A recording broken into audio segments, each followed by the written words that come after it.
Artificial intelligence, AI, and energy consumption are closely linked in several ways. Energy consumption by AI. Training and running AI models, especially large ones, require significant computational power, which translates to high energy consumption. For instance, training a single AI model can use more electricity than 100 US homes consume in a year. This has raised concerns about the environmental impact of AI, as the energy used often comes from non-renewable sources. AI for energy efficiency. On the flip side, AI can also help improve energy efficiency. AI algorithms can optimize energy use in various sectors, such as predicting energy demand, managing smart grids, and improving the efficiency of renewable energy sources. For example, AI can forecast supply and demand for electricity, helping to balance the grid more effectively and reduce waste. Environmental impact. The environmental cost of AI is not just limited to energy consumption. AI systems also require significant amounts of water for cooling data centers and generate substantial carbon emissions. However, AI can also contribute to environmental sustainability by developing new materials that are lighter and stronger, enhancing battery storage, and improving carbon capture technologies. In summary, while AI's energy demands are substantial, its potential to enhance energy efficiency and contribute to sustainable practices offers a promising balance. It's a dynamic relationship where the benefits and challenges need to be carefully managed. Is there a specific aspect of this relationship you're particularly interested in?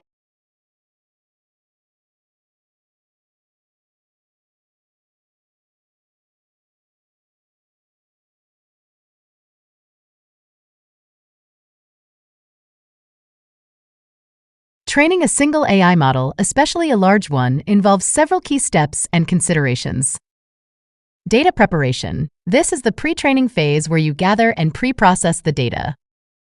The quality and quantity of data are crucial as they directly impact the model's performance. This step includes cleaning the data, handling missing values, and splitting it into training, validation, and test sets. Model selection. Choosing the right architecture or algorithm that best suits your problem is essential. This could range from simple linear models to complex neural networks like transformers. Training process. During training, the model learns from the data by adjusting its internal parameters. This involves feeding the data into the model in batches, epochs, and using optimization algorithms like gradient descent to minimize the error. This process can be computationally intensive and time-consuming, especially for large models. Validation and tuning. After initial training, the model's performance is validated using the validation set. Hyperparameters like learning rate, batch size are tuned to improve performance. Techniques like cross-validation can be used to ensure the model generalizes well to unseen data. Testing. The final model is tested on the test set to evaluate its performance. This step ensures that the model performs well on new, unseen data and is ready for deployment. Deployment and monitoring. Once trained, the model is deployed in a real-world environment. Continuous monitoring is necessary to ensure it performs as expected and to make updates as needed. Environmental impact. Training large AI models can have a significant environmental impact. For example, training a single natural language processing (NLP) model can emit as much carbon as 5 cars over their lifetimes.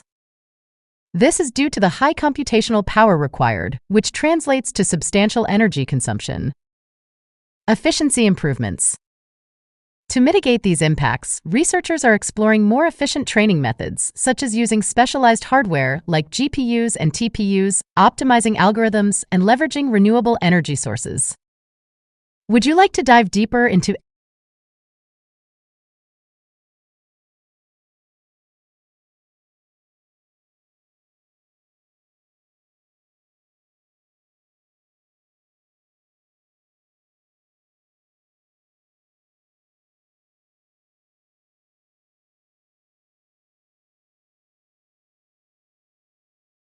Using an AI tool like Copilot on your iPhone for 10 minutes consumes a relatively small amount of energy.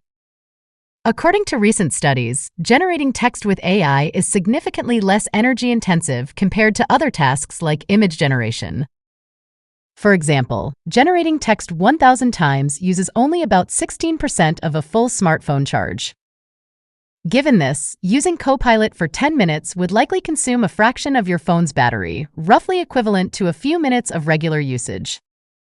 This translates to a very small amount of energy, likely less than 1 watt-hour (WH).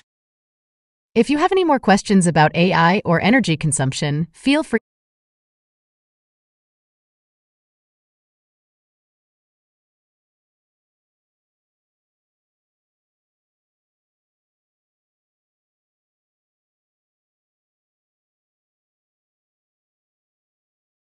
The energy consumption of AI tools like Copilot can vary widely depending on the complexity of the tasks and the infrastructure used. However, to give you a rough idea, training phase. Training large AI models like Copilot can consume a significant amount of energy. For instance, training a model like GPT-3, which Copilot is based on, can use hundreds of megawatt-hours (MWH) of electricity. This is comparable to the annual energy consumption of hundreds of homes. Inference phase. Once trained, the energy consumption for generating responses inference is much lower. For example, generating text with AI uses significantly less energy than training. A single inference task might consume a few watt-hours (WH) of energy. Operational efficiency. Advances in AI hardware and optimization techniques are continually improving the energy efficiency of both training and inference. Specialized chips and more efficient algorithms are helping to reduce the overall energy footprint. To put it in perspective, using Copilot for 10 minutes on your iPhone would consume a very small amount of energy, likely less than 1 watt-hour (WH), which is a tiny fraction of your phone's battery capacity. If you have more questions or need further